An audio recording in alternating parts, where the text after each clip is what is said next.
There's a number of questions. As usual, time is limited. I will ask in accordance with the votings that you guys have done. I do believe in as long as the question is sensible. So the first question, as you can see, is a very sensitive one, and I'm going to rephrase it for the online audience that's listening in. That somebody is saying that they've been struggling with lusts and desires and temptations, and they are not successful in living the life that they want to live. So they've been trying for years, and basically they do feel very demoralized.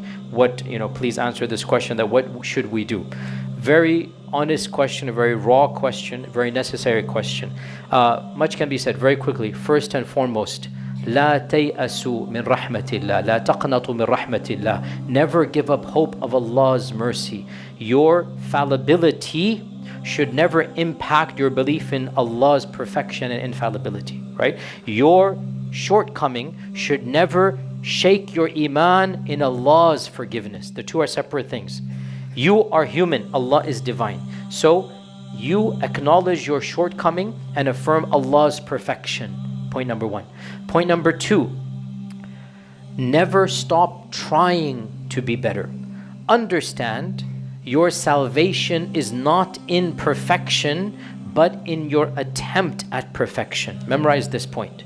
Your salvation is not in perfection, because if Allah wanted you to be perfect, He wouldn't have created you. Angels already exist.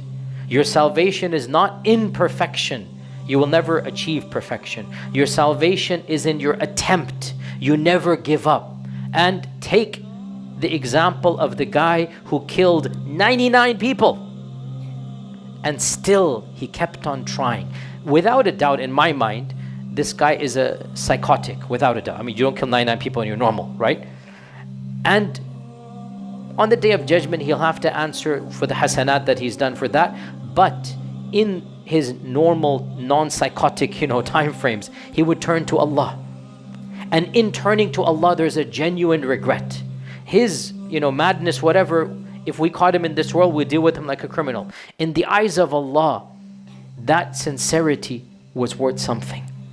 Brothers and sisters, you're dealing with your urges, your desires, your interactions, your porn, whatever. It's not anywhere near the guy who killed 99 people. So be gentle on yourselves. If Allah could forgive him, wallahi, you are forgiven if you turn to Him, if you turn to Allah constantly. So keep on trying. And then one other point, multiple points I can give. Incentivize your guilt to be productive for the ummah. Because shaitan, listen to me, wants you to use your guilt to withdraw and to not do something for the ummah. Shaitan succeeds when you withdraw. If you feel guilty and you're like, because I am committing these sins, I'd better do something I wouldn't otherwise do. Let me go and give some charity. Let me find some orphan somewhere. Let me volunteer in some capacity in the masjid. Clean the halls. Do something you wouldn't do otherwise, right? Incentivize your guilt to do something productive. You've won, shaitan has lost. And you never know. Perhaps that deed of cleaning the hall will be much more precious to Allah than 1,000 of your lapses. That one deed, just like the prostitute who fed that dog. This is the classic example for you. A lifetime of sins, but one deed that only Allah was aware of. She felt guilty and she this is a hot day, I'm dying of thirst, let me feed this dog here. And Allah forgave a lifetime of sins. Wallahi, you are better than that, if you keep on doing good deeds, okay? Final point I'll say, and that is, listen, I do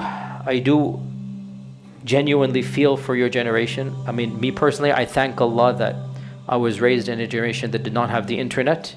It did not have this reality. I have done enough studies and listened to enough TED Talks to realize this is a crisis of your generation that humanity has never faced. The New York Times I subscribe to the New York Times, and The Economist and a few others. You should subscribe to them. The New York Times had an op-ed 2 days ago. The New York Times just reminded me of this question that I forgot the title, but it was basically like, it's time we talked about the dangers of porn. And the whole op-ed was like, we're ignoring this, pretending it doesn't affect us. It's affecting the entire society. This is a non-Muslim writing for a non-Muslim audience, right? So don't think you're alone in this. People are understanding this is a problem. So don't lose hope. Turn to Allah. Incentivize for good. Keep on trying. One final point. Inshallah, it does get better and easier with age if you strive for being better and you strive to lower your gaze and find a spouse and live a righteous life. Then humans are humans. When you're 20 is not the same as when you're 40, 50, 60. So it does get better, but don't let shaitan cause you to withdraw from society, because that is a loss for the entire ummah. I hope that answers that question. Question here, again on a similar gender issue, no problem. I don't mind any question that is a sensible question. Somebody saying that they've come to the realization that they're attracted to the same gender and they are now very confused what is to be done. Response is very simple. I've given this multiple lectures as well. Number one, you are no less of a human, much less Muslim because of same-sex attraction. Your Iman is not any different than the Iman of the other person. Your attractions are not under your control. So your Islam, your Iman is not affected, much less your humanity. You do not need to feel guilty for an urge. Having an urge, having a desire, makes you no less human, much less no less Muslim. However, not all urges should be acted on. So the first question was, the person is finding it difficult to not interact with the opposite gender. Second question is finding it difficult to not have gazes for or lust for the same gender. The concept is the same. And Allah subhanahu wa ta'ala is not going to criminalize you for an urge, but you are asked to control the urge. So if it is opposite sex attraction, then the controlling is done basically by controlling yourself till you get married and having a halal partnership. If it is same sex, in this case, depending on the level of your attraction, if you have both, which is the common norm, bisexuality, or you have possible attraction to the opposite gender, then find a spouse that inshallah ta'ala will help you, because achieving some modicum of peace and companionship is better than none. However, there are those people that are absolutely not attracted to the opposite gender, in which case we say to you, Allah has tested you. Allah will reward you for controlling yourself. Your controlling of your desires is inshallah your path to Jannah. But we must be clear, you're not allowed to act on these urges. And acting upon these urges is sinful. And even if you act upon them, you're still a Muslim, but this is a major sin. Turn to Allah in repentance. Hide your sin. Do not tell other people about it. Do not justify it. Turn to Allah. You're welcome in all of our masajid and communities until you begin preaching to other people and justifying it. If you're selling drugs in the masjid, you're not welcome in the masjid. So if you're justifying haram, then you're not welcome.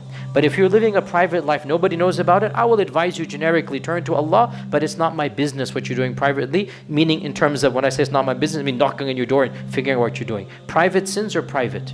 And if you have a private sin between you and Allah, but I will tell you, don't have a private sin. But it's not my business to find out your private sin. Is that clear? So don't let the extremists on all sides get to you. We have extremists on all sides. The moderate path, urges are beyond your control. Not all urges should be acted on. So if this is an urge that exists, don't act on it. And even if you do, don't tell other people. Ask Allah's forgiveness. Strive for perfection. And try to find a halal way through a partner to do that, inshallah. Final question we'll do, very sensitive one, but hey, that's exactly why we're in this class. I don't have any taboos when it comes to topics, as long as it's sensible. Some of the questions are jokes or whatnot, so I mean, up to you guys, but act your age, guys. I mean, have reasonable questions. But this is a sensitive question. I'll combine 2 or 3 of them, which is that what do you think about working with governments and, Muslim clerics have been appointed to, positions by the current administration, etc. What are your thoughts on all of this? Listen, these topics, the general rule is you weigh the good and the bad. And if you believe the good outweighs the bad, then you are permitted to engage in that course of action. The problem comes, weighing the good and the bad is somewhat relative. and it is somewhat subjective, and it is somewhat ijtihadi. And it is because of this that you do not find me, generally speaking, criticizing people who make these decisions. My own choices are clear to all of you. This is my choice. I have to answer to Allah. If somebody weighs the pros and cons and figures that in their case it is better for the ummah that they get involved, that's between them and Allah. I have the right to disagree. I have the right to disagree. But I don't have the right to doubt their intentions. I don't have the right to demonize them when they have a track record of benefiting. The only time I will demonize, the only time I draw the line is when they say or do something that does not have any excuse.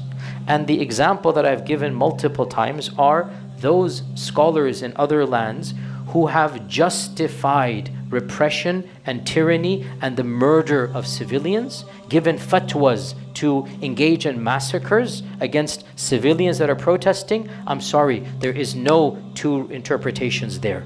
You have lost the plot. However, generically saying that the current ruler is better than chaos, not because I love the ruler, but because fighting against him will lead to civil war. I might disagree, but I've never demonized that group of scholars.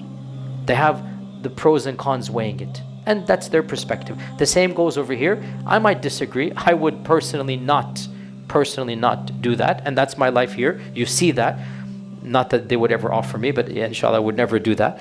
But those that choose to do so, if their track record is overall positive and they're demonstrating love for the ummah and they have contributed to the ummah, even if I disagree, we should find an excuse for them and say they believe that position might benefit the ummah in some ways, and that's their ijtihad and position, and I don't have to agree with it, but I don't have to demonize. I can disagree. And can't we disagree without opening hearts, without making them into evil people? This is what I'm asking you to do. Look at track records and look at overall agendas. Now by the way, some people, their track records and agendas are pretty negative. I'm not talking about specific, generically I'm saying. Then yes, the believer is not stung by the same hole twice. There's a hadith. The believer is not stung from the same hole twice. When you see track records are evil of certain people, well then it's okay to, I'm saying certain people, not any one particular person, okay? So bottom line, this is an area that's very ambiguous, very gray, and to err on the side of caution is better. So I keep my tongue clean and I keep my heart as pure as I can, and my lifestyle shows you my own priorities and agenda, and whoever has different, they have to answer to Allah. We have better things to do than to nitpick and criticize and demonize. Concentrate on yourself and your own faults, and even if you disagree with adab and politeness, especially to those whose overall track records are positive and who have brought much more benefit to the ummah. Everybody has weird opinions. I got weird opinions. Everybody does. You wouldn't be human if you didn't, right? So if the overall positive is more, bismillah, agree to disagree with adab. And with this, inshallah, we come to the conclusion of this semester. May Allah bless you all. I'm going for Hajj, inshallah, in a few days. Remember all of you in my du'as. Inshallah, I'll be coming back in 2 weeks, and we'll resume the class in 2 months, inshallah. Jazakumullah khair. Assalamu alaikum.